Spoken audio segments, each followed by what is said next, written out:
రెండవ వచనం చదువుకుని, రెండవ అధ్యాయం 2వ వచనం.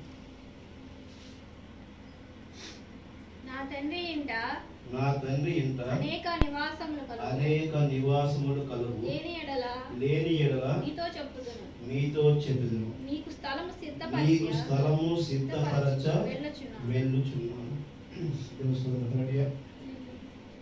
ప్రార్థన చేసుకుంటాం.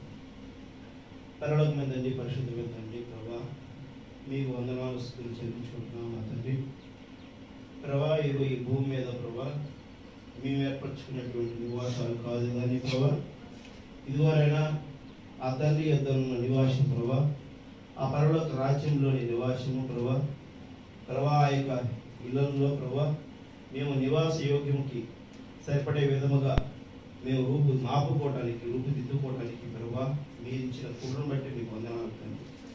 ప్రభా మీరు చూపిన మార్గంను బట్టి ప్రభా మేము ఆ విధముగా నడుచుకుంటూ మాకు కావాల్సిన శక్తిని, జ్ఞానాన్ని, శాంతిని మాకు దయచేయండి. ఇదిగో చదవబడిన లేఖనము ప్రభా మేము వివరించుటకు ప్రభా మా జ్ఞానం అయితే సరిపోదు కానీ ప్రభా మీరే రంగం మీద ఉండి నాకును, కొడుకును, ఇతరులకును, వింటున్నటువంటి వారందరికీ కూడా పిలిచి వడ్డించండి తండ్రి. ప్రభా ఇదిగోనైనా ఈ వాక్యం మేము చెప్తున్నామంటే కేవలం ప్రభా మీరు ఇచ్చినటువంటి ప్రభా ఆశీర్వచనమే తండ్రి. ప్రభా ఈ వాక్యము ప్రభా ఎవరి హృదయమును హత్తుకోవలసినదో వారితో మీరు నేరుగా మాట్లాడండి, స్థిరపరచండి, దీవించండి నాయన, బలపరచండి నాయన. ప్రభా మీ చిత్తాలకి మేము ప్రతి పరిస్థితిని అప్పగించుకుంటూ యేసుక్రీస్తు నామములో అడిగి వేడుకొచ్చున్నాం.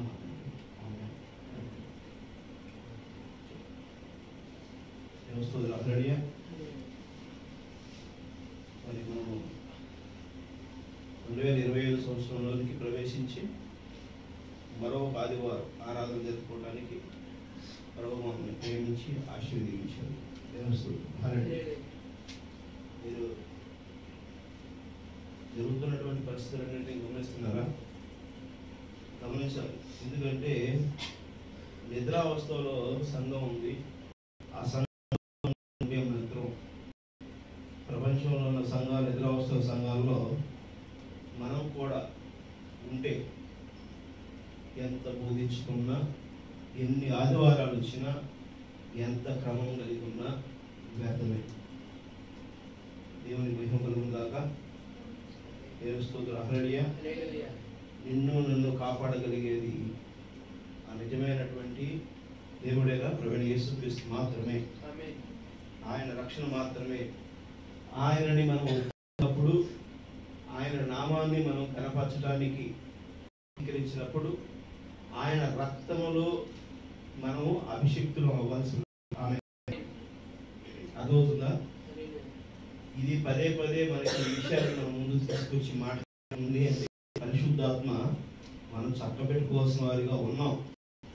చక్కబెట్టుకున్న వారికి చెప్పదు. మనం ఉన్న పరిస్థితి ఏమాత్రము శ్రేష్టమైన పరలోక రాజ్యానికి సరిపడకపోవచ్చు. ఎందుకంటే దేవుడు ఒక క్రమాన్ని ఇష్టపడేవాడు. దేవుడు ఒక మాట చెబితే ఆ మాట కలుగును గాక, ఆమేన్, అది మాట జరిగిపోతుంది. సూర్యుడు ఉదయించమని ఒక్కసారి చెప్పాడు, సూర్యుడు అస్తమించమని ఒక్కసారి చెప్పాడు. సూర్యుడు ఉదయం నుంచి అస్తమయం వరకు జరిగే కాలాన్ని పగలని, అస్తమయం నుంచి ఉదయం వరకు వచ్చే చీకటి కాలాన్ని వెలుగని విభజించింది ఆదికాండం 1వ అధ్యాయంలో జరిగింది. పగలను వెలుగును వేరు చేసింది. దేవస్తున్న వాళ్ళకి రాయబడినటువంటి లేఖనము జరిగిన విషయమే. ఆయన ఆజ్ఞాపిస్తేనే దాన్ని ప్రవక్తలు మన మధ్యకి పరిశుద్ధ గ్రంథంగా తీసుకొచ్చారు. దేవస్తున్న ఈ పరిశుద్ధ గ్రంథము ఉంది అని అంటే ఇదంతా కూడా ఏంటంటే దేవుని దృష్టిలో జరిగినదే. ఆమేన్. ఈ పరిశుద్ధ గ్రంథం అంతా కూడా దేవుని దృష్టిలో మునుపుటనే జరిగిపోయినది. హల్లెలూయా. అర్థమవుతుందా?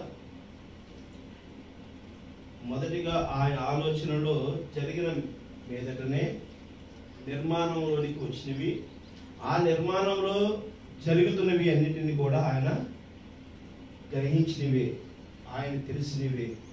ఆయనకి మొత్తం అంతా కూడా సమస్తం తెలుసు. అల్ఫాయు ఒమేగాయు ఉన్న దేవుడే ఉన్నాడు. దేవుని హల్లెలూయా. ఆది యందు వాక్యమును, వాక్యము దేవుని యందును, వాక్యమే దేవుడు ఆయన. దేవుని హల్లెలూయా. అర్థమవుతుందండి? దేవుని హల్లెలూయా. తండ్రి కుమార పరిశుద్ధాత్మ వేరు కాదు. తండ్రి కుమార పరిశుద్ధాత్మ ఒకటే అయ్యింది. ముగ్గురు వేరు వేరు అని చెప్పేసి ముగ్గురు వేరుగా అనుకుంటున్నారు. అది కాదు. ఒకసారి దాన్ని కూడా మాట్లాడుకుందాం మనం. తండ్రి పేరేంటండి?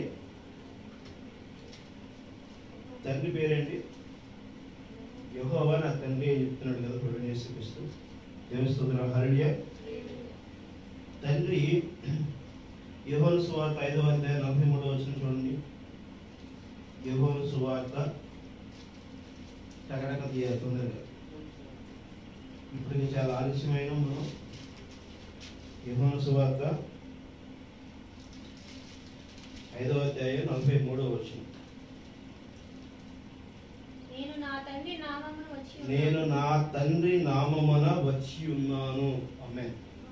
ఎవరంటే మాట ప్రభువైన యేసుక్రీస్తు అంటాడు, ఆయన నామములో నేను వచ్చి ఉన్నాను. దేవుని కుమారుడు యేసు, తండ్రి ప్రభు అయిన యెహోవాకి సాదృశ్యమైనటువంటి ప్రభువు, రాజులకు రాజు మహాప్రభు ప్రభు అయినాడు. యేసుకి సాదృశ్యము కుమారుడే ఉన్నాడు. కుమారుడు మత్తయి సువార్త 1వ అధ్యాయం 21వ వచనం చూడండి.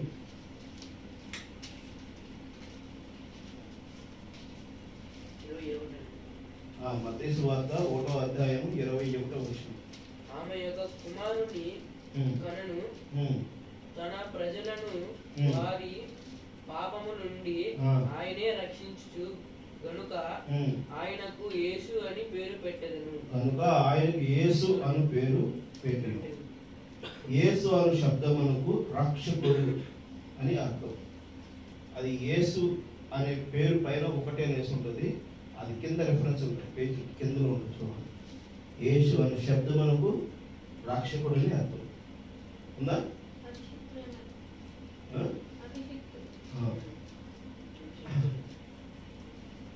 తన ప్రజలను వారి పాపముల నుండి ఆయనే రక్షించును. అంటే ప్రభువైన యేసుక్రీస్తు, ప్రభువు అంటే తండ్రి, తండ్రి నామమునే ఆయన ఇచ్చాడు. యేసు అంటే ఆయనే అయినాడు. దేవుని హల్లెలూయా. యేసు అంటే కూడా ఆయనే అయినాడు. మరి క్రీస్తు పరిశుద్ధాత్మ, ఈ పరిశుద్ధాత్మ ద్వారా ప్రభువైన యేసుక్రీస్తు పుట్టాడు అనేటువంటి మాట్లాడుతున్నాం. అంటే ప్రభువు, యేసు, క్రీస్తు. క్రీస్తు చివరికి వచ్చాడు. మరి చివరి వాడు, కడపటి వాడు ఏమైనా? కడపటి వాడు ఏమైనా? అల్ఫాయు ఒమేగా ఆయనే ఉన్నాడు. అంతంలోనే ఆయన ఉన్నాడు, ఆరంభంలోనే ఆయన ఉన్నాడు. దేవుని హల్లెలూయా. యోహాను సువార్త 14వ అధ్యాయం 26వ వచనం చూడండి. యోహాను సువార్త 14వ అధ్యాయం. తండ్రి నా నామమున పంపబోవు పరిశుద్ధాత్మ లేక ఉత్తరవాది సమస్తమును మీకు బోధించి నేను మీతో చెప్పిన సంగతులన్నిటినీ మీకు జ్ఞాపకము చేయును. దేవుని హల్లెలూయా. పరిశుద్ధాత్మ, క్రీస్తు అంటే పరిశుద్ధాత్మ ఏం చేస్తుందంట? నేను మీకు బోధించి నేను మీతో చెప్పిన సంగతులన్నిటిని మీకు జ్ఞాపకము చేయును. దేవుని హల్లెలూయా. అర్థమవుతుందా? నేను మీకు, అదే ఉంది అక్కడ, ఉన్నదే కదా, నేను మీకు చెప్పినవన్నిటిని జ్ఞాపకం చేయి. దేవుని హల్లెలూయా. ఇప్పుడు ప్రభువైన యేసుక్రీస్తు దగ్గర నువ్వు ఉన్నావా లేవా? దేవుని హల్లెలూయా. ఉన్నావా లేవా? ఉన్నావా? ఆయన ఏం చెప్తున్నాడు అక్కడ? ఆ వాక్యం ఏం చెప్తుంది? మీకు బోధించి నేను మీతో చెప్పిన సంగతులన్నిటినీ జ్ఞాపకము చెయ్యను. నేను చెప్పిన సంగతులన్నిటినీ జ్ఞాపకం చేస్తాను అంటున్నాడు. దేవుని హల్లెలూయా. మీకు చెప్పిన మాట అర్థమవుతుందని చెప్పిన మాట, మీకు చెప్పిన మాటలన్నీ జ్ఞాపకం చేస్తానండి. అంటే ఒక సమయంలో నీకు అప్పటికే చెప్పేసి ఉన్నాడు. ఇప్పుడు నీకు రిమైండ్ చేస్తున్నాడు అంటే ఒకసారి ఆల్రెడీ చెప్పేశాడు. అర్థమవుతుందా? దేవస్తుతుల హల్లెలూయా.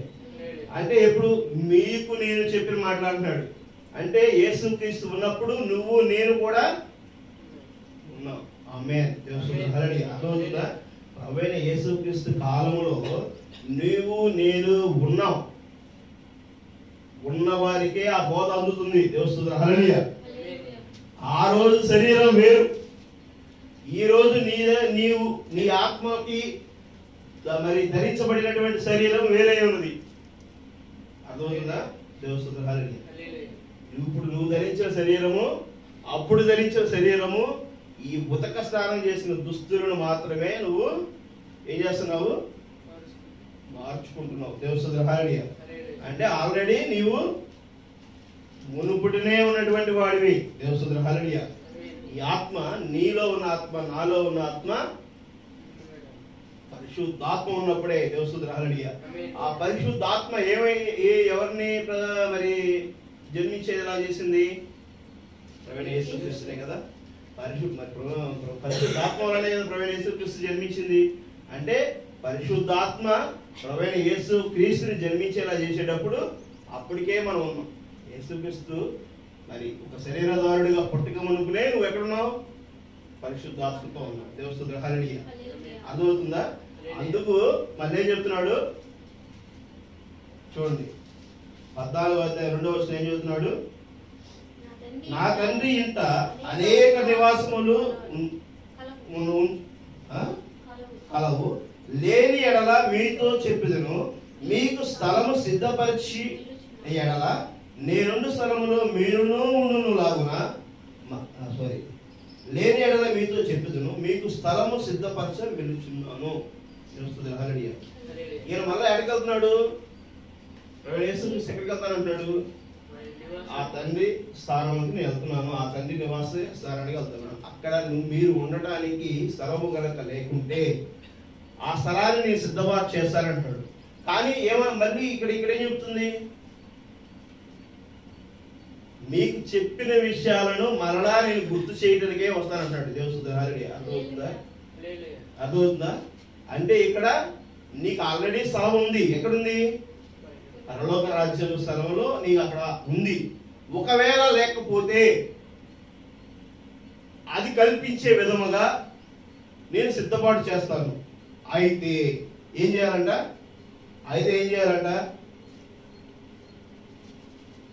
నేను వెళ్ళి మీకు స్థలము సిద్ధపరిచేలా నేనుండు స్థలంలో మీరును ఉండులాగును. 12వ వచనం చదవండి. నేను సిద్ధపాటు చేస్తాను. అయితే ఏం చేయాలంట? నేను తండ్రి యొద్దకు వెళ్తున్నాను కనుక నేను చేయు క్రియలు నా యందు విశ్వసించువాడును చేయును, వాటికంటే మరి గొప్పవి అతను చేయునని మీతో నిశ్చయముగా చెప్పుచున్నాను నేను. దేవస్తుతుల హల్లెలూయా. ఆయన యందు విశ్వసించి చేసేవారు. దేవస్తుతుల హల్లెలూయా. 20వ వచనం చూడండి. నేను నా తండ్రి యొద్దనున్నాను, మీరు నా యందును నేను మీ యందును ఉన్నామని ఆ దినమున మీరు ఎరుగుదురా కాదు, మీరు ఎరుగుదురు. దేవస్తుతుల హల్లెలూయా. ఈయన ఎక్కడున్నాడు? నేను నా తండ్రి యొద్దను, మీరు నా యొద్దను, నేను మీ యొద్దను ఉన్నామని ఆ దినమున మీరు ఎరుగు. దేవస్తుతుల హల్లెలూయా. అర్థమవుతుందా? దేవుని యొక్క జాడ ఏంటో తెలుసుకోవడం కోసం దేవుడు ఎక్కడున్నాడు? నీ ఆకారంలో ఉన్నాడా? నా ఆకారంలో ఉన్నాడా? నువ్వు ఇక్కడ స్థిరపరచబడిన ఆకారంలో దేవుడు ఉన్నాడా? దేవుడు ఒక చోట నిలబడే వ్యక్తి కాదు. దేవుడు హల్లెలూయా. దేవుడు కాలాంతరమున ప్రయాణం చేసే వ్యక్తి అన్నాడు. ఆమేన్. యుగ యుగములు నీతో నాతో ఉండేటువంటి వాడే అన్నాడు. ఆమేన్. దేవుని ఒక చోట ప్రదేశంలో కూర్చోబెట్టి, ఒక రూపంలో కూర్చోబెట్టి మనము అజ్ఞానంతో ఆరాధిస్తే ప్రయోజనం లేదు. దేవస్తుతుల హల్లెలూయా. అర్థమవుతుందా? దేవుడు ఎక్కడున్నాడు? నీలో ఉన్నాడు, నాలో ఉన్నాడు.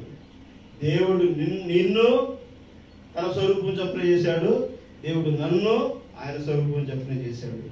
తన యొక్క స్వరూపము చొప్పున చేసిన మనిషి ఆ మనిషి ఈ భూమి మీద మరి తన యొక్క జాడను ఎరిగి నడవటం కోసము కృపించాడు. ఆమేన్. అర్థమవుతుందా? ఆయన జాడ ఎరిగి నడవటం కోసము ఆయన నడిచిన త్రోవలో నువ్వు నడవమంటున్నాడు. ఆయన ఎలా త్రోవలు నడిచాడు? ఆయన ఎలా జీవితాలు కలిగి ఉన్నాడు? ఆయన రక్తము కింద మనల్ని జీవించమంటాడు. దేవుని హల్లెలూయా. ఇప్పుడు చూడండి, ప్రవక్త దానికి చెప్తున్నాడు, క్రీస్తునందు విశ్వాస స్థానం అనేటువంటి దాంట్లో పుత్ర స్వీకారము ఎలా ఉంటుంది? తన కుమారుడు స్వీకరించుటకు మనల్ని ముందుగానే తన కోసం నిర్ణయించుకున్నాడు. పుత్ర స్వీకారం ఇప్పుడు పాత నిబంధనలో పుత్ర స్వీకారం గురించి చెప్పబడి వాటిని చూసి ముగించుకుందాం. దేవుని హల్లెలూయా. ఇప్పుడు పాత నిబంధనలో ఉన్నాయి అంటే, పాత నిబంధన ప్రభువైన యేసు క్రీస్తుకి సాదృశ్యమైన క్రొత్త నిబంధనకు ఒక ఛాయ అయినది. ఆమేన్. అదవుతుందా? ఇప్పుడు మనం నిలబడి ఉన్నామంటే మన యొక్క నీడ మొదటిగా కనబడుతుంది. అనగా దేవుని హల్లెలూయా. సూర్యుడు ఉదయించిన సమయంలో నువ్వు నిలబడు. నీకు 1 కిలోమీటర్ దూరంలో మనిషి ఉన్నాడు. ఆ మనిషికి నువ్వు శ్రేష్టంగా కనబడతావా? నీకు శ్రేష్టంగా కనపడేది ఏంటి? ఫస్ట్ కనపడేది ఏంటి?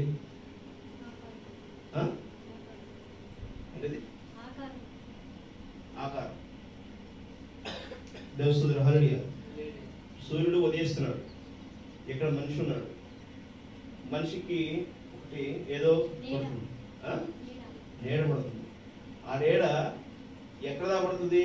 ఉదయించేటప్పుడు సూర్యుడు ఉదయించినప్పుడు మనిషి ఉన్నప్పుడు ఆ మనిషి నీడ చాలా లాంగ్లో పడుతుంది, కొన్ని కిలోమీటర్ల దూరంలో పడుతుంది. ఈ మనిషి ఉండేటువంటి 6 అడుగులే, కానీ నీడ మటుకి కొన్ని కిలోమీటర్ల దూరం ఉంటుంది. తెలుస్తుంది హల్లెలూయా. అర్థమవుతుందా? నువ్వు 1 కిలోమీటర్ దూరంలో ఉన్నావు. ఈ 6 అడుగుల మనిషి నీకు కనపడాడు, కానీ మొదటిగా నీకు కనపడేది ఆ ఛాయే. ఆమేన్. అర్థమవుతుందా? ప్రభువైన యేసు క్రీస్తుని నువ్వు చూడటానికి ముందు ఏం కావాలి? ధర్మశాస్త్రం అనేటువంటి నీడని నువ్వు ముందు చూడాల్సి ఉంది. హల్లెలూయా. పాత నిబంధన ఒక ఛాయ, కొత్త నిబంధన ప్రభువైన యేసు క్రీస్తు నీ మధ్య నా మధ్య శరీరధారుడిగా రాక మునుపున ఆయన యొక్క శ్రేష్టతను తెలియపరచుకోవడం కోసము ఒక క్రమాన్ని మన మధ్య తీసుకొచ్చి ఉంది ధర్మశాస్త్రం. దేవుని హల్లెలూయా. అర్థమవుతుందా? ఎలాంటి క్రమం తీసుకొచ్చింది? శ్రేష్టమైన క్రమం నడవమని చెప్పింది. కానీ మన పితరులు కొంతమంది కొన్ని తప్పులు చేశారు. తెలుసో తెలియదు తప్పులు చేశారు. ఆ తెలిసిన తప్పులు దాచిపెట్ల పరిశుద్ధ గ్రంథం రాయబడింది. ఆ రాయబడిన దానిని, కొన్ని తప్పులు జరిగిన దాన్ని అవి కొంతమంది తెలుసో తెలియకో ఏదెత్తి చూపిస్తూ ఏలనగా మాట్లాడేటువంటి పరిస్థితి ఉంది. ఎందుకనంటే వారి కనులు ముయ్యబడటానికి. తెలుస్తుంది హల్లెలూయా. ఎందుకంట వారి కనులు ముయ్యబడటానికి. ఎందుకంటే ప్రభువైన యేసు క్రీస్తుతో పాటు నడిచేవారికి మాత్రమే ఆయన యొక్క జాడ తెలుస్తుంది. ఆయనతో నడవడం అంటే ఏంటి? దేవుని హల్లెలూయా. పరిశుద్ధ గ్రంథమును వెంబడించేవారు, సర్వశ్రేష్ఠ గ్రంథమును నిజంగా వెంబడించేవాడు తప్పు చేస్తాడు అనేటువంటిది ఒక అపోహం జనాభా. దేవుని హల్లెలూయా. ఒకవేళ నువ్వు నేను కనుక ఏదైనా తప్పు చేసి ఉన్నావంటే మనలో ఏదో లోపం ఉన్నది, దాన్ని సరి చేసుకోవాల్సి ఉంది. దేవుని హల్లెలూయా. ఇది ఖచ్చితంగా మనం ఒప్పుకోవాల్సి ఉన్నది. అర్థమవుతుందా? ఎక్కడైనా మనము తప్పు చేస్తున్నామని అంటే ఖచ్చితంగా మనము సరి చేసుకోవాల్సిన వారిగానే ఉన్నాం. దేవునికి చిత్తానుసారంగా జీవించడంలో ఎక్కడ కూడా ఒక డాగు, మచ్చ, కలంకి కూడా ఉండడానికి వీలేదు. దేవుని హల్లెలూయా. పరిశుద్ధ గ్రంథాన్ని వెంబడించేవాడు, నిజంగా ప్రభువైన యేసు క్రీస్తుని వెంబడించేవాడు జీవితంలో ఏ డాగు, ఏ మచ్చ, ఏ కలంకి ఉండదు. ఈ రోజున నువ్వు పరిశుద్ధ గ్రంథమును ఎవరికో చెప్పి బయలుపాటు చేసి వాళ్ళకి ఇలాగా చెప్పాల్సిన అవసరం లేదు. అలా చెప్పాల్సిన అవసరం లేదు. నిజంగా నీ పరిశుద్ధ గ్రంథం తెలిస్తే, ఆ పరిశుద్ధ గ్రంథం నువ్వు అభ్యసిస్తే, నువ్వు పఠనం చేస్తే, నువ్వు ధ్యానిస్తే, దాన్ని వెంబడిస్తే ప్రభువైన యేసు క్రీస్తు నీలో కనబరచబడతాడు. ఆమేన్. ఇదే ఈనాటి వర్తమానమైనది. దేవుని హల్లెలూయా. అర్థమవుతుందా? నీవు నేను దేవునికి సాదృశ్యమైన జీవితంలో ఉండటం కోసమే ప్రభువైన యేసు క్రీస్తు నీ మధ్యకి నా మధ్యకి రావడానికి ఇష్టపడుతున్నాడు. నిన్ను నన్ను ప్రేమించడం కోసమే మరి ఆయన ఎన్నో రకాలుగా ఆయన బోధ తీసుకొచ్చాడు. దేవుని హల్లెలూయా. 7 పరిణామాలలో, 7 సంఘకాలాలు, 7 బోర్ శబ్దాలు, 7 హెచ్చరికలతో మన మధ్యకి వాక్యం తీసుకొచ్చాడు. దేవుని హల్లెలూయా. తీసుకొచ్చినటువంటి వాక్యాన్ని మనం ఇంకా గమనించుకోకపోతే ఆయన ఇంకా నీకు సమయం ఇస్తూ ఉంటాడా? ఇంకా ఇస్తాడా? దేవుని హల్లెలూయా. అర్థమవుతుందా? దేవుని హల్లెలూయా. మరి కీర్తన గ్రంథము 91వ అధ్యాయంలో అనుకుంటా రాయబడి ఉంటుంది. చూద్దాం ఏం రాయబడి ఉందో. 91వ అధ్యాయం కీర్తన గ్రంథము 91.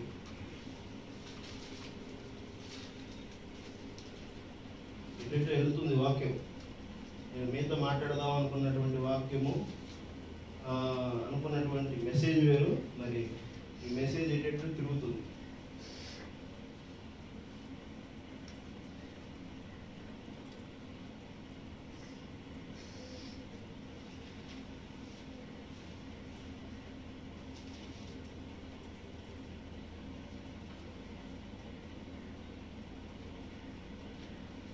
చూడండి 91వ అధ్యాయము 1వ వచనం. మహోన్నతుని చాటున నివసించువాడే సర్వశక్తిని నేడును విశ్రమించువాడు. దేవుని హల్లెలూయా. ఈ వాక్యము మీరు గమనించారా? మహోన్నతుడు వ్యక్తుల చాటున, ఆయన యొక్క చాటున. ఇప్పుడు మనిషి నేనున్నాను, నా చాటున నా బిడ్డుంటే నేనేం చేస్తాను? నేను రక్షిస్తాను. అవునా కదా? ఏదైనా వచ్చేటప్పుడు రక్షిస్తాను. అలాగే నా తండ్రికి నా మీద నిజమైన ప్రేమ ఉన్నప్పుడు, నేను ఆయన చాటు అనుకున్నప్పుడు ఆయన రక్షిస్తాడు. ఇది శరీర సంబంధమైనటువంటి ఒక చిన్న ప్రేమ. దేవుని హల్లెలూయా. ఇక్కడ మహోన్నతుల చాటున నివసించువాడే సర్వశక్తిని నేడను విశ్రమించువాడు. దేవుని హల్లెలూయా. విశ్రమించడం అంటే ఏంటి? ప్రశాంతంగా సేద తీరటం, నిద్రపోవటం, అలసట తీర్చుకోవటం. అవునా కదా? అర్థమవుతుందా? సర్వశక్తిని నీడను, ఆ సర్వశక్తి నీడను చూడండి. 23,000 ఇళ్ళు, కొన్ని వేల హెక్టార్లు అమెరికా దేశంలోని లాస్ ఏంజల్లో తగలబడిపోతుంది. ఇప్పుడు 10 రోజుల పైన అవుతుంది. తగలబడుతూనే ఉన్నాయి. ఇన్ని ఇళ్ళు తగలబడిపోతుంటే 23,000 ఇల్లు తగలబడిపోతే దాని మధ్యలో ఒక్క ఇల్లు మాత్రమే తగలబడడం. హల్లెలూయా. ఫోటో చూసారా? చూడలేదా?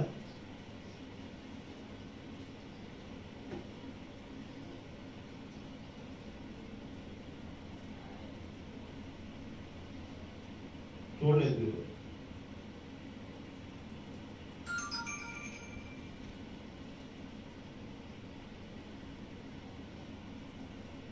మరి ఫోన్ పట్టుకుని ఏం చేస్తున్నారు?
Max ఇందులో మ్యాక్స్ ఏమిటి? It's not crunchy.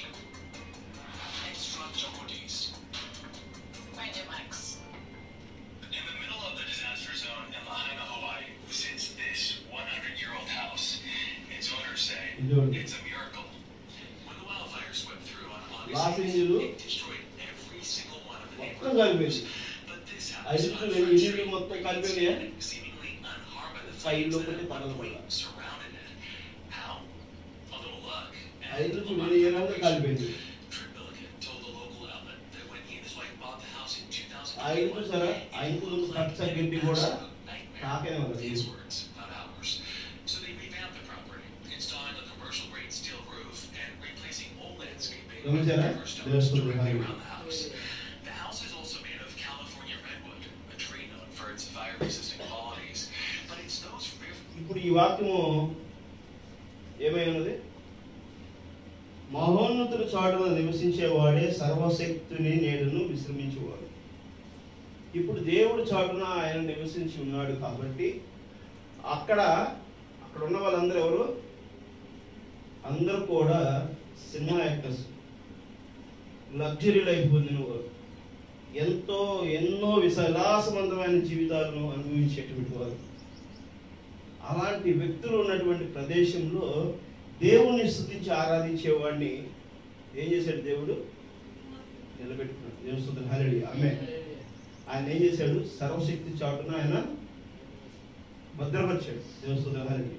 అర్థమవుతుందా? దేవుని యొక్క మహిమ ఆ విధంగానే ఉంటుంది. ఇది జరిగింది బాగానే ఉంది కదా. ఈ యొక్క మంటలో చెలరేగక మునుపు 24 గంటల ముందు అసలు దేవుడే లేడు ఇక్కడ. ఇది విలాసవంతమైనటువంటి ఒక ఊరు అనేటువంటి మాటలు అక్కడ ఉన్నటువంటి కొంతమంది హీరోయిన్స్ మాట్లాడారు. ఒక పార్టీలో మాట్లాడే 24 గంటలకి మొత్తం తగలబెట్టారు. కొంతమంది అంటారు ఊహాగానాల మాటలు, ఎవరో తగలబెట్టారు, ఎవరో చేశారు హల్లెలూయా కదా. ఎవరో తగలబెట్టారు చేశారంటారు కదా. దేవుడు ఉగ్రతని నువ్వు గమనించుకోలేకపోతే ఎంత అజ్ఞాన స్థితిలో ఉంటావు. ఎవరో తగలబెట్టారు, అది ఓకే. నిన్న ఆ ప్రాంతంలో భూకంపం వచ్చింది. ఎందుకు వచ్చింది మరి? అది కూడా ఎవరో భూమిని అంటే కంపించారు చేశారా? మిగిలిన ఇల్లు కూడా అన్ని కూడా కూలిపోతున్నాయి భూకంపంతో. అర్థమవుతుందా దేవుని ఉగ్రత ఏ విధంగా ఉందో? ప్రవక్త విలియం బ్రెనహాం గారికి చివరి దర్శనం, 7 దర్శనాల్లో చివరి దర్శనము పెద్ద శబ్దం వచ్చింది, పేలుడు శబ్దం. ఆ శబ్దం విని ఆయన ఒకసారి వెలుగుదిరిగి చూశాడు. చూస్తే కాలిపోనే మొత్తం తగలబడిపోతుంది. కాలిపోనే మొత్తం తగలబడిపోయి మొత్తం పాడైపోతుంది. అంత దేవస్థానం హల్లెలూయా.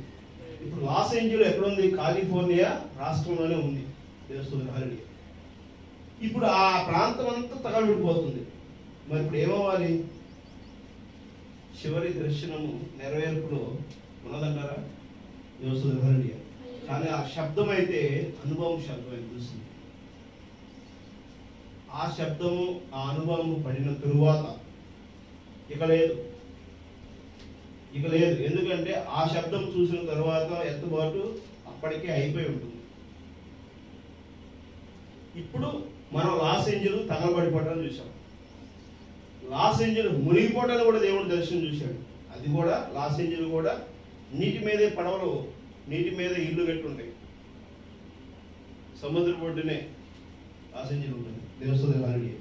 మరి అలాంటి పరిస్థితులు మనం లాస్ట్ సిగ్నేచర్ అయింది. ఒక పుస్తకం మనం గత వారం కూడా మాట్లాడుకున్నాం. ఈ పుస్తకము సీల్ వేసేటేమో మొత్తం క్లోజ్ చేసేసి సిగ్నేచర్, లాస్ట్ సిగ్నేచర్ చేసి ఈ ఫైల్ క్లోజ్ అని చెప్పేసి అని చేసేటువంటి స్టేజ్ అయి ఉంటుంది. కాబట్టి నిన్ను నన్ను ప్రేమించి దేవుడు మాట్లాడుతున్నటువంటి విషయాన్ని మీరు గమనించవలసి ఉంది. ఇక్కడ దేవుడు ఏమంటాడే, నా తండ్రి రాజ్యంలో అనేక భవంతులు ఉన్నాయి అంటాడు. నేను అక్కడ భవనాలలోకి నేను మమ్మల్ని తీసుకెళ్ళడం కోసం స్థలం సిద్ధపాటు చేయడానికి వెళ్తున్నాడు. అలాంటి రాజ్య భవనాల్లోకి నిన్ను నన్ను దేవుడు తీసుకెళ్ళడం కోసము నిన్ను నన్ను ప్రేమించడు. మరి ఈ లోకంలో ఉండేటువంటి వాటి యొక్క లగ్జరీ లైఫ్ల కోసము, లేకపోతే విలాసవంతమైనటువంటి జీవితాలు నేను అనుభవిస్తాను, నాకు ఇక్కడ ఏదో ఉంది, నేను ఇక్కడే ఉన్నాను, నాకు మా తండ్రి చెప్పాడు, మా తాత చెప్పాడు, మా ఇంకోడు చెప్పాడు, వీడు వాడు చెప్పింది, ఓ చెప్పింది నీకు లేదు. అర్థమవుతుందా? దేవస్తున్న హల్లెలూయా. దేవుడు ఏం చెబుతున్నాడు, దేవుడు చెప్తున్నది బైబిల్లో ఉన్నది ఒకసారి పోల్చి చూసుకోవాల్సి ఉంది. దేవస్తున్న హల్లెలూయా. అర్థమవుతుందా? జరుగుతున్నటువంటి పరిణామాలన్నీ కూడా బైబిల్కి అనుకూలంగానే ఉంటున్నవి, బైబిల్ చెప్పినటువంటివే ఉంటున్నవి. చాలా మంది అంటారు వేదాల్లోనూ కొన్ని రహస్యాలు కొన్ని మరి గ్రంథాల్లోనూ లేని మిస్టరీస్ ప్రపంచంలోనే అని. కానీ బైబిల్లో రాయబడిన వాటిని సమస్తము ఉన్నాయి, సమస్తము అన్నిటి గురించి బైబిల్లో మటుకు రాయబడి ఏ ఒక్క మిస్టరీ కూడా దేవుడు దాచిపెట్టలా. చేస్తుంది హల్లెలూయా. నీకు నాకు బోధించడానికి దేవుడు ఏ ఒక్క మిస్టరీ ఉంచలా. ఎందుకు అంటే చేస్తుంది హల్లెలూయా, నీవు దేవునిలో భాగమై ఉన్నావు. ఆమేన్. దేవుడు నిన్ను ప్రేమించి ఉన్నావు. దేవుని స్వరూపము చొప్పున నువ్వు ఏర్పరచబడి వాడివి, సృష్టించబడిన వాడివి. దేవుడు హల్లెలూయా. అర్థమవుతుందా? దేవుని స్వరూపము చొప్పున, మన పోలిక చొప్పున వీరిని ఏం చేస్తున్నాడంట? ఏర్పరచబడుతుంది, సృష్టిస్తున్నాను అన్నాడు. కాబట్టి ఆయన పోలిక చొప్పున ఉన్నావు కాబట్టి మిస్టరీ లేదు. నీకు చెప్పకుండా ఏక ప్రపంచము ఏది కూడా దాయలేదు దేవుడు. దేవుడు హల్లెలూయా. ఈ విశ్వంలో ఉన్నటువంటి ఏ రహస్యము దాయలా. దేవుడు హల్లెలూయా. ఈ విశ్వంలో ఉన్న విశ్వాలన్నీ కూడా మరి యోహాను గారు వివరించి రాయడానికి ప్రయత్నం చేస్తున్నప్పుడు సీల్ వే అన్నాడు. అవునా కాదు? దేవుడు హల్లెలూయా. దాన్ని ముద్రణ వే అన్నాడు. అది మరి ప్రకటన గ్రంథం 10వ అధ్యాయంలో మనం చూస్తాం. యోహాను గారు చెప్తుండగా దీనికి ఏమన్నాడు? ప్రకటన గ్రంథం 10వ అధ్యాయం చేయండి. అర్థమవుతుందా?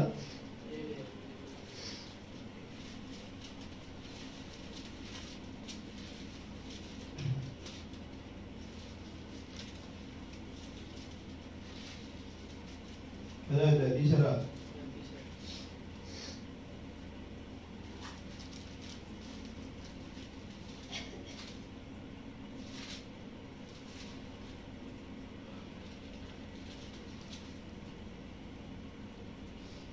నాలుగో వచనం.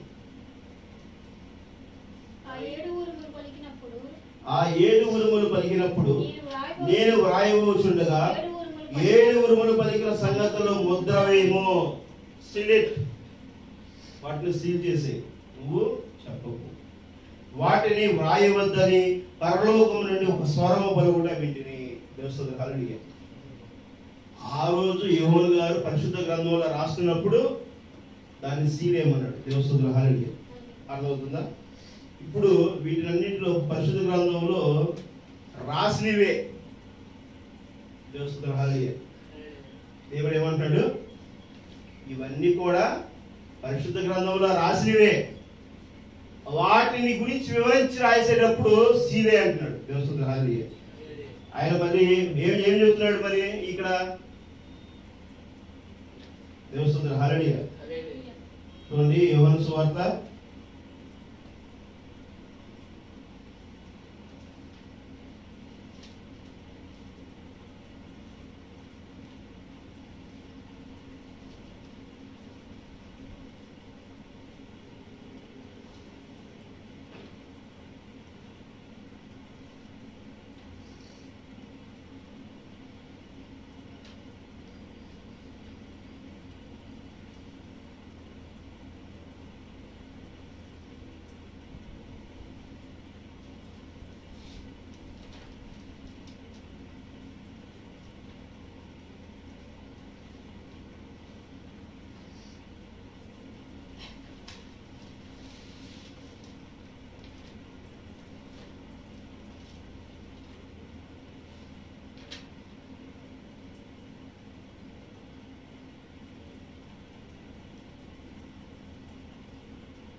ఆయన సీల్ తీస్తున్నా వివరిస్తున్నా అని చెప్తున్నాడు కదా, దాచిని గుర్తు చేస్తానని ఇందాక చదివాము.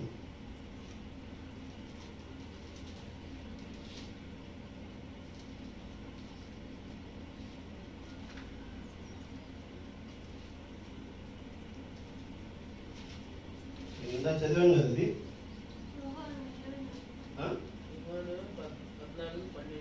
యోహాను మత్తయి సువార్త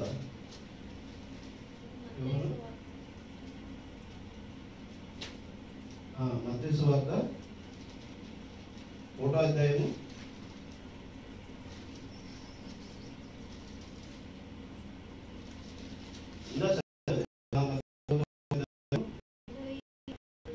ఏం చదవండి అది.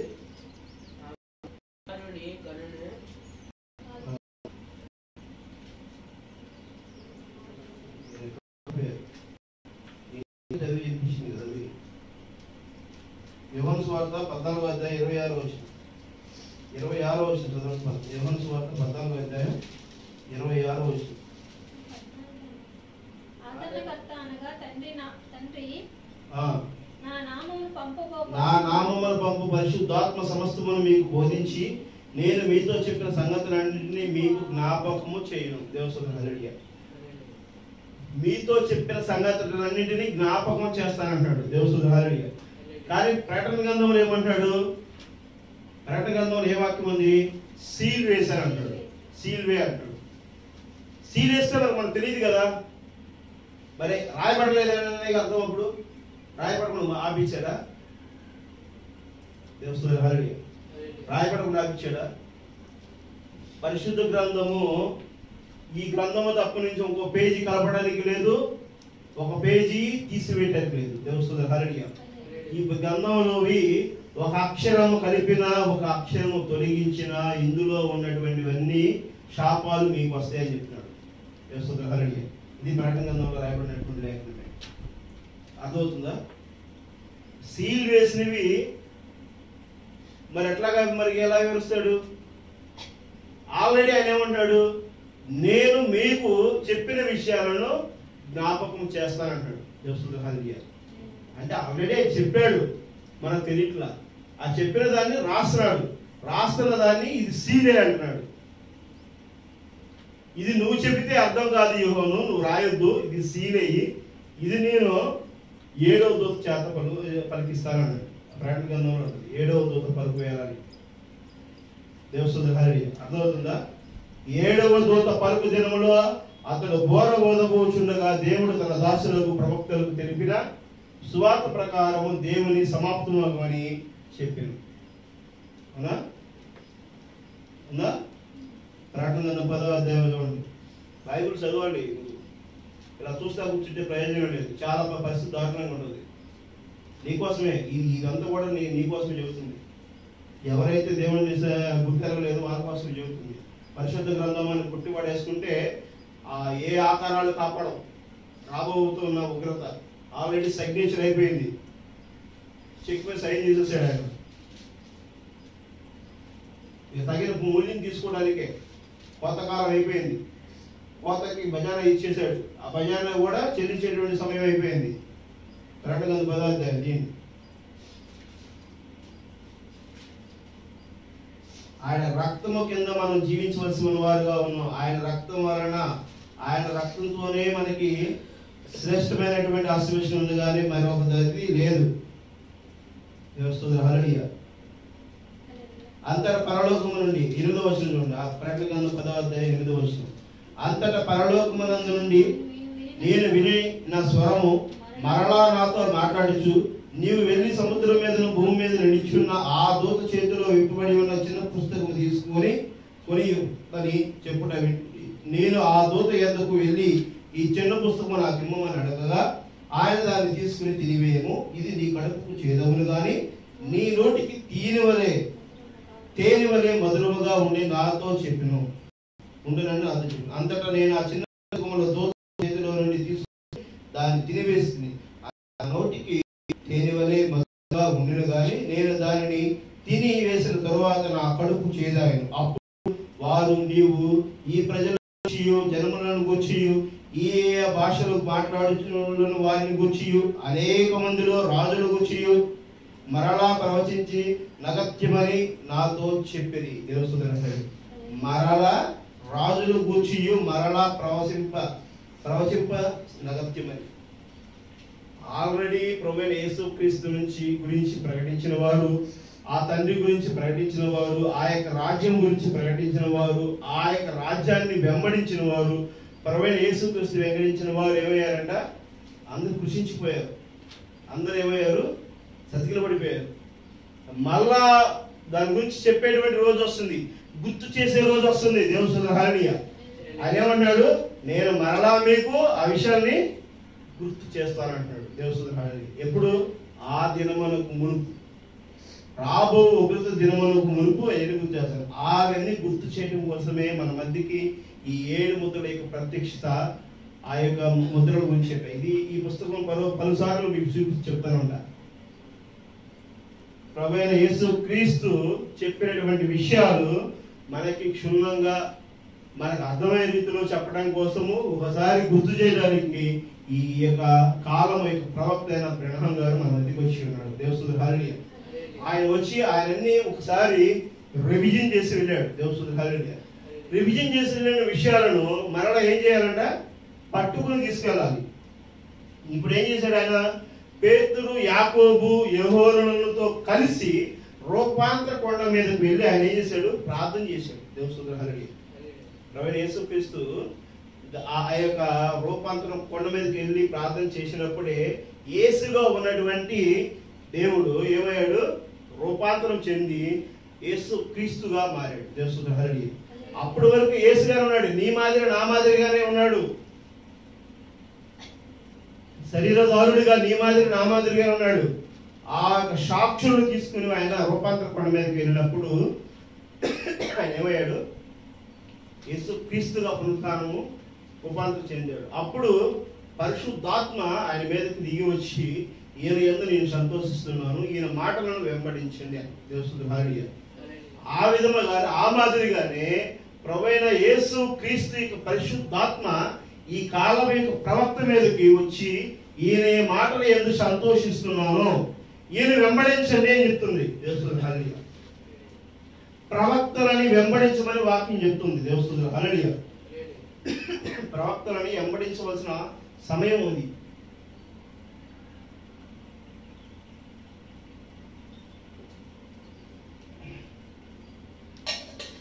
బ్రహ్నాం జీవితము ఎక్కడ దాపరికం లేదు. ఇక్కడ బ్రహ్నాం పాత్ర కాదు, బ్రహ్నాం మీద ఉన్నటువంటి పరిశుద్ధాత్మ పాత్ర మనం గమనించాలి. దేవుని హల్లెలూయా. అర్థమవుతుందా? ఆ పరిశుద్ధాత్మ ఏ విధముగా మరి పయనించిందో ఈ రోజు కాలంలో ఉన్నటువంటి ప్రవక్తల మీద కూడా అదే విధంగా ఉంది. దేవుని హల్లెలూయా. కాలానికి ప్రవక్త వేరు, ప్రాంతాలకి మరి సంఘాలకి కొన్ని సమూహాలకి మరి ప్రవచించేటువంటి వ్యక్తులు ఉంటారు. వాళ్ళు కూడా ప్రవక్తగానే బోధిస్తారు. దేవుని హల్లెలూయా. పైపోల్ మినిస్ట్రీ అనేది సంఘంలో చాలా ప్రాధాన్యత కలిగి ఉంది. పైపోల్ మినిస్ట్రీని వెంబడించి మనము ఏం చేయాలంట? నడవలసి ఉంది. దేవుని హల్లెలూయా. నీవు నేను నా సొంత ఆలోచనలతో నీ సొంత ఆలోచనలతో కాదు, కానీ పరిశుద్ధ గ్రంథం ఏం చెబుతుందో పైపోల్ మినిస్ట్రీ ద్వారా దేవుడు మనం నడిపిస్తూ ఉంటాడు. ఆ సహవాసం ద్వారా నడిపిస్తూ ఉంటాడు, ఆ క్రమం ద్వారా నడిపిస్తూ ఉంటాడు. మన ఇష్టానుసారంగా జీవించడానికి కుదరదు, క్రమాన్ని వెంబడించాల్సిందే. నీవు నేను క్రమాన్ని వెంబడించాల్సిందే, క్రమము లేనిదే కుదరదు. దేవుని హల్లెలూయా. చంద్రుడు ఒకరోజు నిలవంకుగా ఉంటాడు, ఒక్కొక్క కనబడతాడు, ఇంకో రోజు ఇంకొకరా కనబడతాడు, ఇంకో రోజు ఇంకొక రోజు, 15 రోజులకి పరిపూర్ణంగా కనబడతాడు. ఇది క్రమంగానే వస్తుంది కదా. మరి నీకు నాకు క్రమం కావాలిగా క్రీస్తుని వెంబడించడానికి, అవునా కాదు? దేవుని హల్లెలూయా. నీకు నాకు ఆ క్రమం ఉన్నదా? నీవు నేను దేవుని చిత్తానుసారంగా జీవించే వారిగా ఉన్నావా? గలతీయులకు రాసిన పత్రిక 4వ అధ్యాయం. గలతీయులకు రాసిన పత్రిక 4వ అధ్యాయం.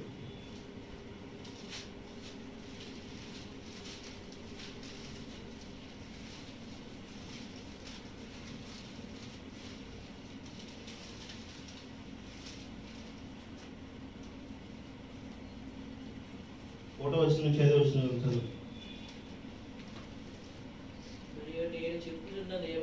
మరియు నేను చెప్పినది ఏమనగా, వారసుడు అన్నిటికీ కర్త ఉన్నాను, బాలుడైనంత కాలం అతనికి దాసుని ఏ వేదము లేదు.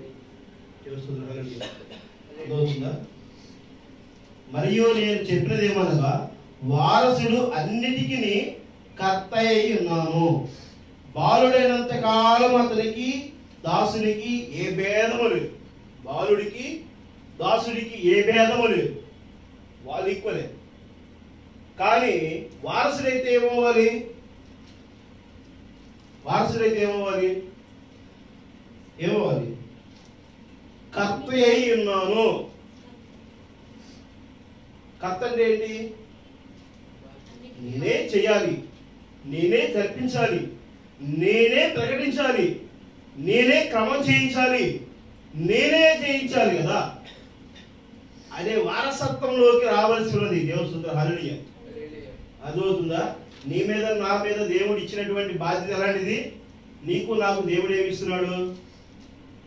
నన్నే ఆరాధించండి అంటలా, నన్ను వెంబడించి నా మాదిరిగా మీరు పరిపూర్ణులుగా రామంటున్నాడు. అది పరిశుద్ధ గ్రంథం. దేవుని స్తుతి, హల్లెలూయా. పరిశుద్ధ గ్రంథము నీవు దేవునికి సాదృశ్యం ఉన్న ఈ భూమి మీదకి వచ్చిన శరీరదారుడుగా ఉన్నప్పుడు, ఈ శరీరదారుడుగా నువ్వు ఒక క్రమము కలిగిన వాడిగా, ఒక నీతివంతుడుగా, యథార్థవంతుడుగా, మరి ప్రేమ గుణాలు కలిగినటువంటి వాడిగా, రాజ్య పరిపాలన చేసేవాడిగా, దక్షత కలిగిన వాడిగా, నువ్వు నేర్పరిగా ఉండి నాకు వారసుడుగా ఈ భూమి మీద జీవించు అనేటువంటిదే ఈ దేవుడు మనకి నేర్పిస్తున్నటువంటి సువార్త అయినది. ఆమేన్. అర్థమవుతుందా? ఆ స్థితికి నువ్వు నేను రావాలంటే క్రమం రావాల్సిందే, పలకాబలం పట్టుకోవాల్సిందే, రాయాల్సిందే, మన రక్తం కింద అభిషేకులు కావాల్సిందే. అభిషేకం పొందిన తర్వాతే క్రమం కలిగి మారు మనసు స్థిరపడి దేవుని చిత్తానుసారంగా మనం జీవించడానికి సాదృశ్యతగా ఉండాల్సిందే. ఆ క్రమం లేకుండా నువ్వు నేను దేవుణ్ణే కదా, నేను అభయమిస్తాను కదా, వాక్యం చెప్పింది కదా, కుదరదు. It's a trainer. నువ్వు అర్థమవుతుందా? ప్రవీణ యేసుక్రీస్తు కూడా దేవుడు కాదు కదా. అర్థమవుతుందా? యేసుక్రీస్తు దేవుడు అంటున్నాం మనం, లోకరక్షకుడై ఉన్నాడు. దేవుని స్తుతి, హల్లెలూయా. తండ్రి దేవుడై ఉన్నాడు. ఆ తండ్రికి ఉత్తరవాదిగా ఉన్నాడు ఆయన. దేవుని స్తుతి, హల్లెలూయా. ఆయన నేను దేవుడని ఎక్కడ ప్రకటించలేదు. ఆయన తప్ప మరొక రక్షకుడు లేడు. ఆయన తప్ప నుంచి వెంబడించడానికి మనకి వేరే అవకాశం లేదు. దేవుని స్తుతి, హల్లెలూయా. ఆయన ఒక శ్రేష్టమైనటువంటి వాడు. ఆ రూపాంతర కొండ మీద ఏమంటున్నాడు? ఈయన యందు నేను సంతోషిస్తున్నాను, ఈయన మాట మీరు వినండి అని అంటున్నాడు పరిశుద్ధాత్మ. దేవుని స్తుతి, హల్లెలూయా. అర్థమవుతుందా? ఈ చాలా కన్ఫ్యూజన్. ప్రవీణ యేసుక్రీస్తు దేవుడు కాదనగానే దేవుడు కాదంట. నో, ఆయన దేవుడు కాదనేటువంటిది, దేవుడుగా ఆయననే మీరు ఆరాధించేటువంటి ఒక రూపాంతరం కలిగిన వ్యక్తి కాదు ఆయన.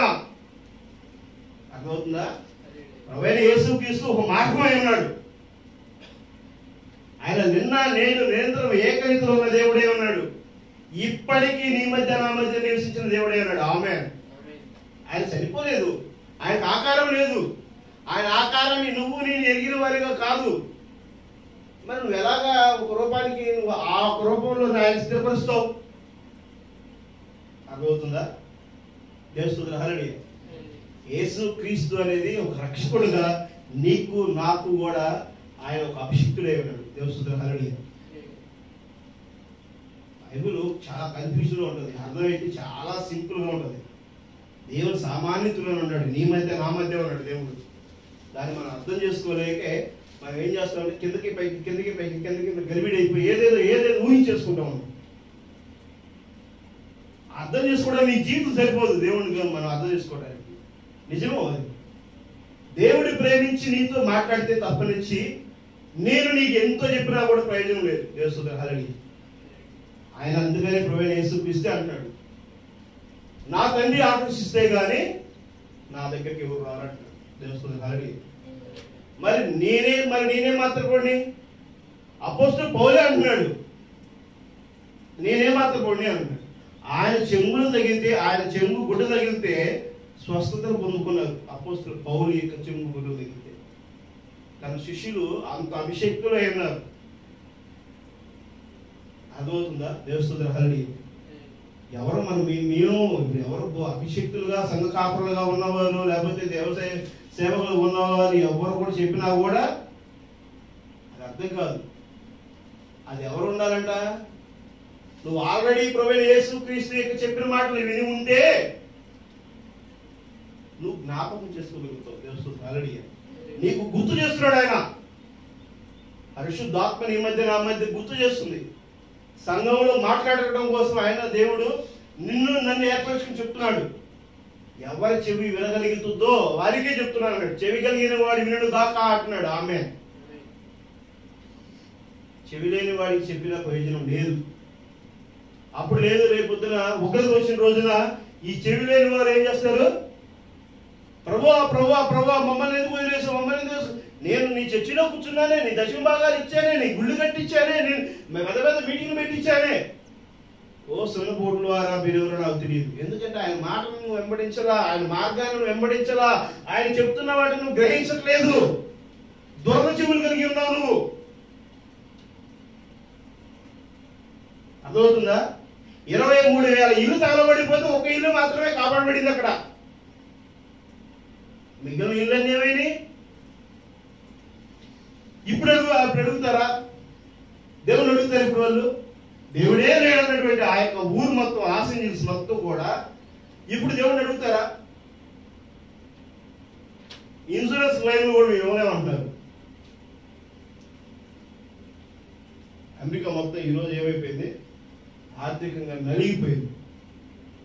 గత 2 సంవత్సరాల నుంచి ఆ ఉక్రెయిన్ రాజా మరి దేశానికి ఆర్థిక విలాసాలు చేసి అప్పులు పాలైపోయింది. భారతదేశం కంటే దారుణమైన స్థితిలో అమెరికా ఉంది.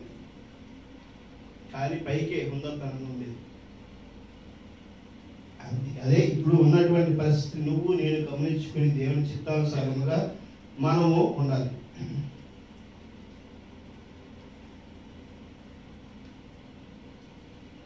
రెండవ వచనం, తండ్రి చేత నిర్ణయింపబడిన దినమున వచ్చు వరకు అతడు సంరక్షకులయు గృహ నిర్వాహకులయు ఆధీనములో ఉండును. అటువలే మనము బాలురమై ఉన్నప్పుడు లోక సంబంధమైన మూలపాఠములకు లోబడి దాసులమై ఇంటిమి. అయితే కాలము పరిపూర్ణమైనప్పుడు దేవుడు తన కుమారుని పంపెను. ఆయన స్త్రీ యందు పుట్టి మనము దత్తపుత్రులము కావాలని ధర్మశాస్త్రమునకు లోబడి ఉన్నవారిని విమోచించుటకే ధర్మశాస్త్రమునకు లోబడిన వాడాయను.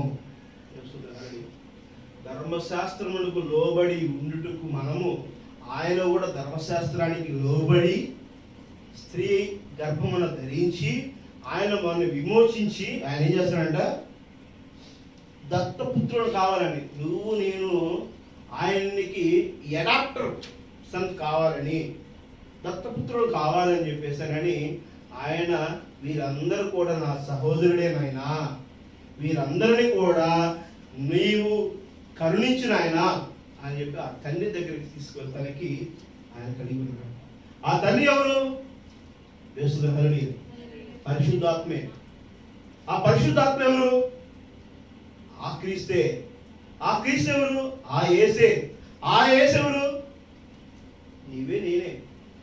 యేసుహరుని చిన్న లాజిక్ ఇది. నిన్ను నీవు సరి చేసుకుని నిలబెట్టుకునటం కోసమే ఇక్కడ దేవుడు నీ మధ్యకి నా ముందుకు ఒక ధర్మశాస్త్రాన్ని తీసుకొచ్చాడు. ఆమె ధర్మశాస్త్రం అంటే ఒక క్రమము, నిన్ను నువ్వు సరి చేసుకునే క్రమము. ఈ లోకము తీరులో కాక, ఈ లోకము యొక్క ఆశల ఊమిలో కాక, ఈ లోకం యొక్క చెడు వ్యసనాల్లో కాక, ఈ లోకం యొక్క దుర్బలవాటులో కాక నువ్వు ఎలా ఉండాలంట?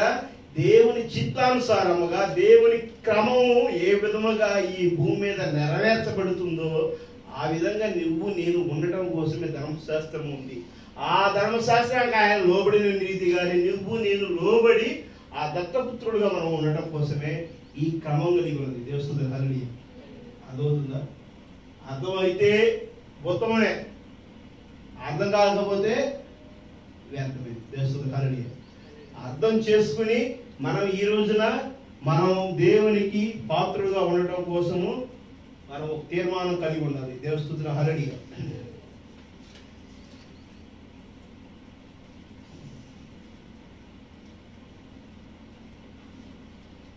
నేను కొన్ని విషయాల్లో ఏదో సొంత ఆలోచనలతో సొంత విధంగా వెళ్ళిపోతున్నాడు అని చెప్పేసి అని ఎవరెవరో అన్ని రకాలుగా అనుకుంటారు. నేను నా యొక్క బంధువులు కానీ, తల్లిదండ్రులు కానీ, రక్త సంబంధికులు కానీ అందరికి కూడా సమాన ప్రేమ చూపించాను. ఎందుకంటే నాకు దేవుడు చాలా సంగతులు చెప్పాడు. ఇవన్నీ మీకు ఇప్పుడు చెప్పట్లేదు. నాకు దేవుడు చాలా సంగతులు చెప్పాడు. ఇప్పుడు కాదు, నేను పుట్టుకున్నప్పటి నుంచి చెప్తున్నవే. నేను ఈ మెసేజ్ ప్రిపరేషన్ అవుతా, కానీ నేను అనుకున్న మెసేజ్ వేరు. ఈ రోజు వచ్చిన మెసేజ్ చాలా అద్భుతంగా వచ్చింది. దేవస్తోత్రం హల్లెలూయా. ఈ మెసేజ్ ప్రిపరేషన్ అవుతా దేవుడు మెసేజ్ చెప్తున్నాడు కదా, ఈ మెసేజ్ని నేను అవుతున్నప్పుడు ఏంటి ప్రభువా, మరి నిజంగానే నేను మరి నిన్ను వెంబడించే ఉన్నాను కదా, నీ చిత్తానుసారంగా ఉన్నాను కదా, మరి ఏంటంటే నీ చెప్పిన సంగతుల గురించి నువ్వు బోధించడం ఆరంభించాను. హల్లెలూయా. అదవుతుందా? ఆ యోహాను సువార్త మరి మన మధ్య ఈరోజు మాట్లాడినటువంటి యోహాను సువార్త ఎన్నో అధ్యాయం?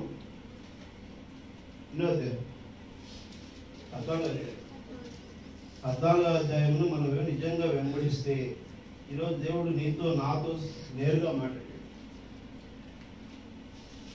ఎప్పుడు మనతో ఆయన ఉన్నాడు.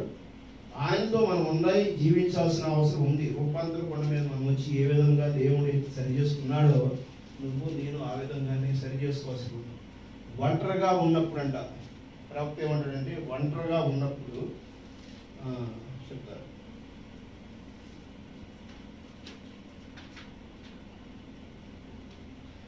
ఆయన అతనికి ఇచ్చిన స్వాస్థ్యములను బట్టి అతను స్వాధీనపరుచుకుంటాడు. దేవుడు తన సొంత కుమారుని ఆ విధంగానే పుత్ర స్వీకారం చేశాడు. యేసు ఒక సాధారణ మనిషి వలె నడుచుచున్నాడు. కానీ ఒక దినమున రూపాంతర కొండ మీదకి ఆయన పేతురు, యాకోబు, యోహానును సాక్షులుగా తీసుకుని పోయిను. వారు నిరీక్షణ, విశ్వాసం, ప్రేమలకు మాదిరిగా ఉన్నారు. వారిని బయటికి పిలిచెను మరియు ఆయన వారి నుండి వేరు చేసి మరి ఆయన అతన్ని కమ్ముకొనెను, కప్పివేసును. మరి బైబిల్ చెప్పుచున్నది, ఆయన వస్త్రము దాని బలంతో సూర్యుని వలె ప్రకాశించింది. రూపాంతర కొండ మీద దేవుడు ఆయన కమ్మి వేసినప్పుడు ఆయన వస్త్రాలు సూర్యుని వలె ప్రకాశించాయండి, వెలిగిని. అది ఏమిటి? అది ప్రత్యేక వస్త్రం. దేవుడు తన కుమారుని పుత్రుడిగా స్వీకరించుకుంటున్నాడు. ఇప్పుడు ఆయన సంఘములో క్రీస్తు యేసునందు పరలోక స్థలములో స్థానము చొప్పున కూర్చోబెట్టిన సహోదరుడా, దీనుడిగా ఉండుము. ఏదో ఒక దినమున పరిశుద్ధాత్మ నీతో మాట్లాడతాడు.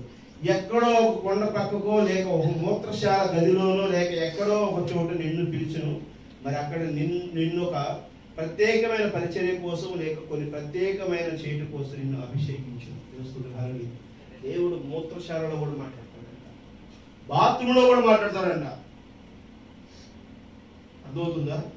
టాయిలెట్ కూర్చునేటప్పుడు కూడా మాట్లాడతాడంట. నీతో దేవుడు ఎప్పుడు మాట్లాడతాడో నీకు తెలియదు. దేవుడు మాట్లాడుతున్న దాన్ని నువ్వు దేవుడితో ఏకీభవించు. సాతాను కూడా గురించి మాట్లాడతాడు. సాతాన్ని, దేవుడిని నువ్వే గమనించాల్సింది, నువ్వే తెలుసుకోవాల్సింది. ఎందుకు అని అంటే చూడండి, 5వ అధ్యాయం చూడండి, దాతీయులు రాసిన పత్రిక 5వ అధ్యాయం ఫోటో వచ్చింది. చివరి వాక్యము చదివి ముగిద్దాం దేవచిత్తం అయితే.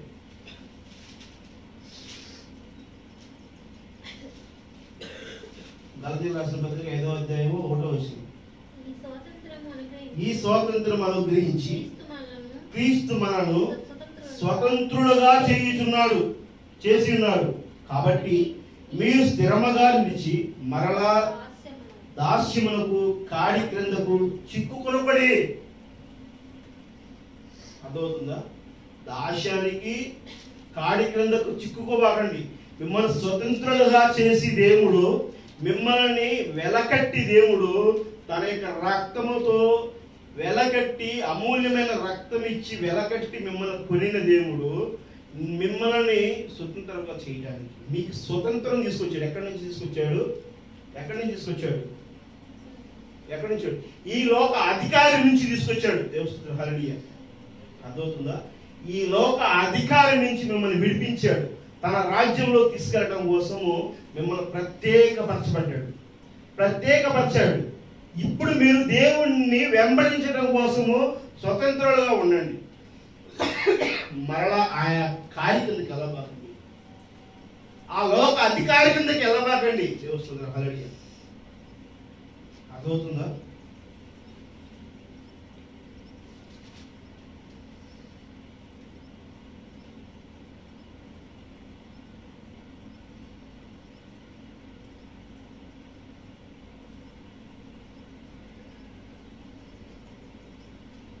యోహాను సువార్త 14వ అధ్యాయం చూడండి, 31వ వచనం. యోహాను సువార్త 14వ అధ్యాయం 31వ వచనం.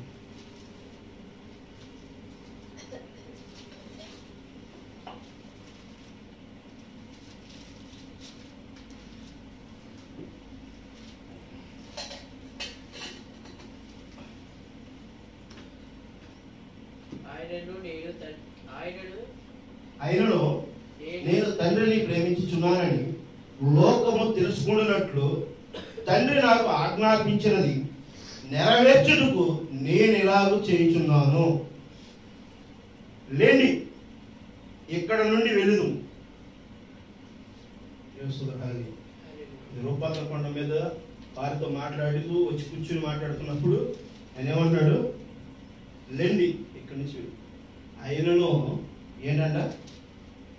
నేను తండ్రిని ప్రేమించుచున్నానని లోకమును తెలుసుకున్నట్లు తండ్రి నాకు ఆజ్ఞాపించినది నెరవేర్చుటకు నేను ఇలాగూ చేయుచున్నాను. ప్రభువైన యేసుక్రీస్తు ఏం చేస్తున్నాడో ఆయనకు తెలుసు. ఆయన గుర్తెరిగి ఉన్నాడు. ఆ గుర్తెరిగిన దాన్ని నేను నీకు నాకు జ్ఞాపకం చేస్తున్నాడు, గుర్తు చేస్తున్నాడు. గుర్తు చేస్తున్న విషయాన్ని నువ్వు తెలుసుకున్నప్పుడు నువ్వేం చేయాలి? నువ్వును నేను అలాగే ఆ తండ్రి ఏం చెప్పాడు? ఇక్కడ ఏమన్నాడు ఆయన? నేను తండ్రి ప్రేమించినాను, లోకము తెలుసుకున్నట్లు తండ్రి నాకు ఆజ్ఞాపించినది నెరవేర్చుటకు నేను ఇలాగూ చేయుచున్నాను. తండ్రి నాకు ఆజ్ఞాపించినది నేను చేస్తున్నాను అంటాడు ఆయన. మరి నీకు ఇప్పుడు ప్రభువైన యేసుక్రీస్తు చెప్తున్నాడు కదా, ఆయన ఆజ్ఞాపిస్తున్నాడు కదా, ఆయన నువ్వు చేస్తున్నావా? అర్థమవుతుందా? ఆయన నీకు చెప్తున్నాడు కదా, నీకు గుర్తు చేస్తున్నాడు కదా, నీకు గుర్తు చేస్తున్న విషయాన్ని నువ్వు చేస్తున్నావా? ఆయనకైతే చెప్పిన విషయాన్ని అయితే ఆయన చేస్తున్నాడంట. ఇక్కడ లేని ఏమన్నాడు? లేని ఇక్కడ నుండి వెళ్ళిపోదు. దాని అర్థం ఏంటో తెలుసా? లోకాధికారి వస్తున్నాడు, ఇక్కడ లేని వెళ్దామని చెప్పారండి.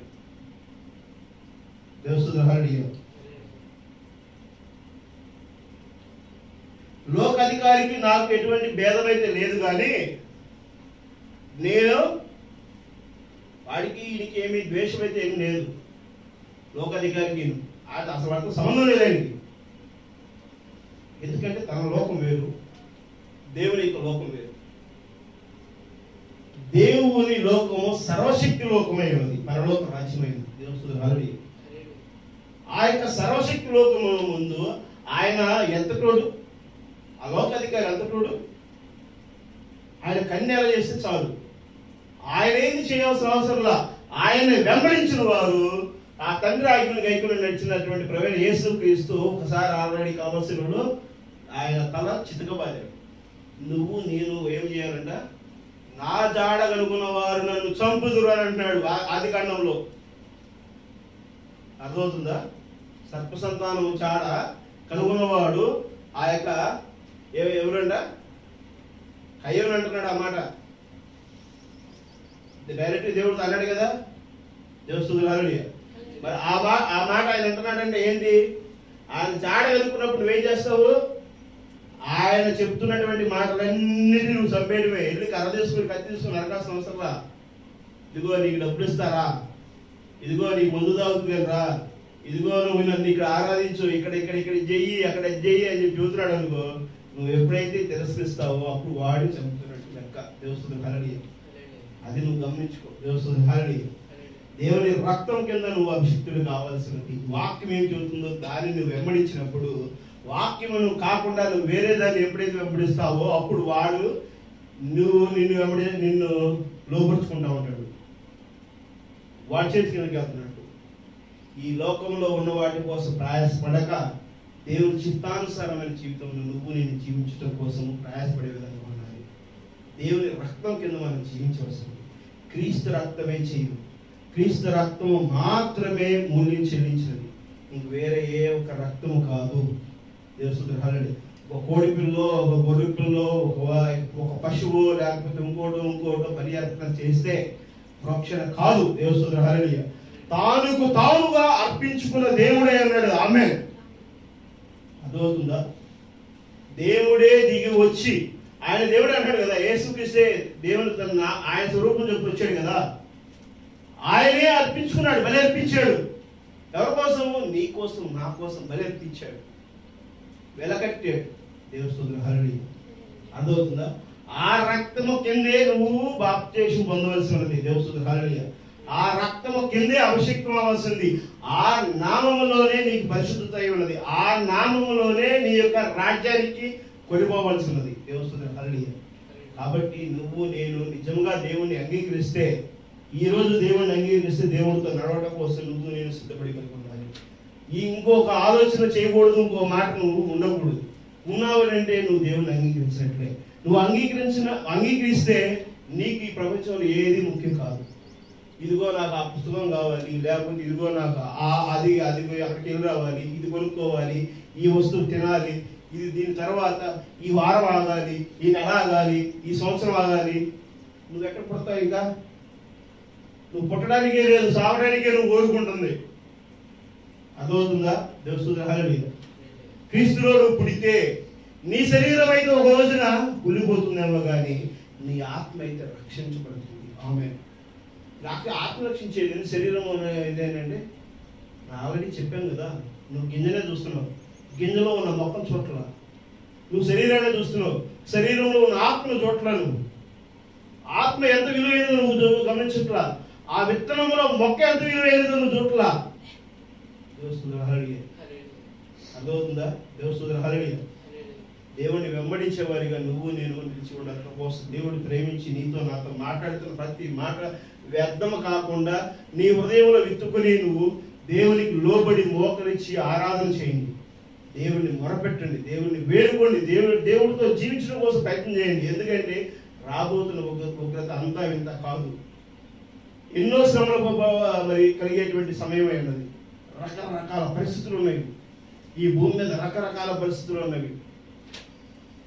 నిన్నగా 4-5 రోజుల క్రితం కూడా కేరళ, తమిళనాడు ఆ యొక్క రాష్ట్రాలకి సునామీ తాకింది. సౌదీ అరేబియాలో భయంకరమైనటువంటి ఆ వర్షాలు, భూకంపాలు, మరి పరిస్థితులన్నీ తారుమారుగా ఉన్నాయి. ఎన్ని అవంతరాలు ఉన్నాయి, యుద్ధాలు జరుగుతున్నాయి. ఒక పక్క అడవులు తగలబడిపోతున్నాయి, ఒక పక్క భూకంపాలు వస్తున్నాయి, వినాశనాలన్నీ జరుగుతున్నాయి, రకరకాల వ్యాధులు సంక్రమిస్తున్నవి, రకరకాల పరిస్థితులు, ఆర్థిక ఇబ్బందులతో ఈరోజు ఎవరిని కదిలించినా సరే ఆర్థిక ఇబ్బందులతో సతమతం అవుతున్నారు. ఎవరు ఈ లోకంలో ఒక స్థానం కోసము పాకులాడినటువంటి వారి. నేను కూడా కొన్ని పరిస్థితుల్లో అతిథులనే కాదు, నేను కూడా ఎదుర్కొన్నా. మరి వాటి నుంచి బయటకు రావడం కోసం ప్రభువా నీ చిత్తం అని చెప్తున్నాను. పెడుతున్నాను. ప్రార్థన చేయండి, దేవునితో సరి చేసుకోండి, దేవునికి లోబడి ఉండండి, దేవుని చిత్తానుసారం ఏదో తెలుసుకుని ఆ విధంగా నువ్వు నేను జీవించవలసిన వారు ఉన్నావు. ఎందుకంటే ఈ లోకంలో ఏది శాశ్వతం కాదు. ఈ లోకంలో దానికోసం మనం ప్రయాసపడగా ఆ దేవుని రాజ్యం కోసము, ఆ దేవుని రాజ్యంలో నీవు నేను స్థానం పొందడం కోసము, సరిచేసుకుని క్రమం కలిగిన జీవితంలో ఉండటం కోసం ప్రయత్నం చేయండి. దేవుని హల్లెలూయా. ప్రార్థన చేసుకుందాం.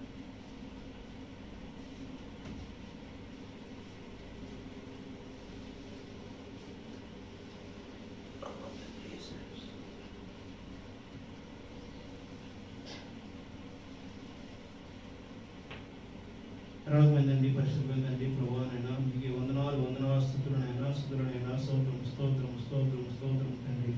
ప్రభా ఈనాటి ప్రభా వర్తమానమును మీరు గ్రహించి ప్రభా ఇదిగో యొక్క ప్రభా మీ రక్తము కింద ప్రభా పుత్ర స్వీకారం రూపాంతరం చేయండి ప్రభా ఇదిగోనైనా మీ దత్తపుత్రులుగా ప్రభా మేము ప్రభా ఉండటం కోసం ప్రభా వారసులుగా మమ్మల్ని ఏ విధంగా కోసం కలిగి ఉన్నారు ప్రభా.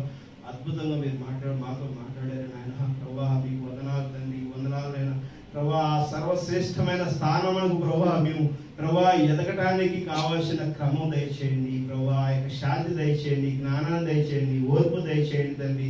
ఆ వాక్య పఠనం చేసే శక్తి దయచేయండి తండ్రి ప్రభా. మీకు లోబడిన జీవితంలో ప్రభా మీ నడువుడు సహాయం చేయండి తండ్రి. ఈ లోకమును ప్రభా జయించుటలో ప్రభా ఎంతో జ్ఞానం కావాల్సిన తండ్రి, ఎంతో శక్తి కావాల్సిన తండ్రి ప్రభా.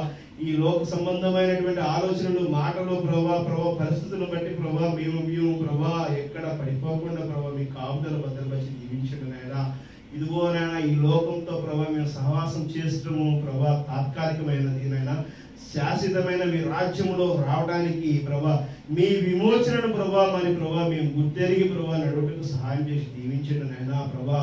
మీ వాక్యంలో మేము నిలబడటం సహాయం చేయండి తండ్రి ప్రభా. రక్షణ కావలసిన వారు ప్రభా రక్షణ పొందుకున్నట్టుకు సహాయం చేసి దీవించండి నాయన ప్రభా. ఎవరైతే వాక్యము కావాలని ఆశ కలిగి ఉన్నారో వారితో మీరు నేరుగా మాట్లాడండి, సిద్ధపాటు చేయండి తండ్రి. ఎవరైతే ప్రభా వారి యొక్క అవసరాల కోసం ప్రార్థించమని ప్రభా మనసు కలిగి ఉన్నారో ప్రభా వారి కోసం మేము ప్రార్థిస్తున్నాం తండ్రి. ఆ కుటుంబంలో మీ కార్యం చేయండి తండ్రి. మీ శ్రేష్ఠతను దయచేయండి తండ్రి. మీ అభిషేకం దయచేయండి తండ్రి. వారి అవసరాలు అక్కర్లో తీర్చండి నాయన. ప్రతి అవసరతలోనూ ప్రభా మీరే ప్రభా నిలబడి ప్రభా వారిని ప్రభా సర్దుబాటు చేయండి తండ్రి ప్రభా. ఒక రోజున ప్రభా వారి ధైర్యముగా ప్రభా మీ మాత్రమే నా దేవుడు, మీరే లోక రక్షకుడై ఉన్నారని మిమ్మల్ని ప్రభా గణపరిచే బిడ్డలుగా, సాక్ష్యం చెప్పే బిడ్డలుగా వారిని ప్రభా ధైర్యపరిచి నిలబెట్టండి నాయన ప్రభా. ఈ చుట్టుపక్కల వాళ్ళందరినీ పేరు పేరున దీవించండి నాయన. వారి అవసరాలు అక్కడ తీర్చండి తండ్రి. సమస్తమును సఫలపరచండి తండ్రి ప్రభా. ఈ శబ్దయంత్రం ద్వారా వింటున్న వారిని ప్రభా, ఇదిగో నాయన ఈ యొక్క యూట్యూబ్ ద్వారా వింటున్న వారిని ప్రభా ప్రతి ఒక్క బిడ్డని దీవించండి నాయన. వారి అవసరాలు అక్కడ తీర్చండి నాయన. ఇదిగో నాయన ఈ యొక్క వర్తమానం అంతటిని ప్రభా గ్రహించిన ప్రతి బిడ్డను కూడా మీరు దీవించండి తండ్రి ప్రభా. ఎవరైతే ప్రభా వారి అవసరాలు తీర్చమని ప్రభా ప్రార్థిస్తున్న పెదవులోనేమో ప్రభా వారిని మనసు స్థిరపరిచి దీవించి ఆశలు దీవించండి నాయన ప్రభా. సంఘం అంతటా అభివృద్ధి పరచండి నాయన. సంఘంలో ప్రభా రావాల్సిన వారిని ఇంకా ప్రభా మీరే పిలిచి ఆశలు దీవించండి తండ్రి ప్రభా. సువార్తలో ప్రభా బలపరిచి దీవించండి నాయన ప్రభా. మా పరిచయని బలపరిచి దీవించండి నాయన. మేము ఎక్కడికి వెళ్ళవలసినదో, ఎవరితో మాట్లాడవలసినదో ప్రభా, మేమేం చేయవలసినదో మాకు తెలియదు కానీ ప్రభా మీకు తెలుసు తండ్రి. మీరే ప్రభా మమ్మల్ని స్థిరపరిచి దీవించగలుగుతారని ప్రతి విషయంలో సహాయసహకారం అందించగలుగుతారు కోరుకుంటూ ప్రభా యేసుక్రీస్తు నామములో అడిగి వేడుకుంటున్నాం మా తండ్రి. ఆమేన్.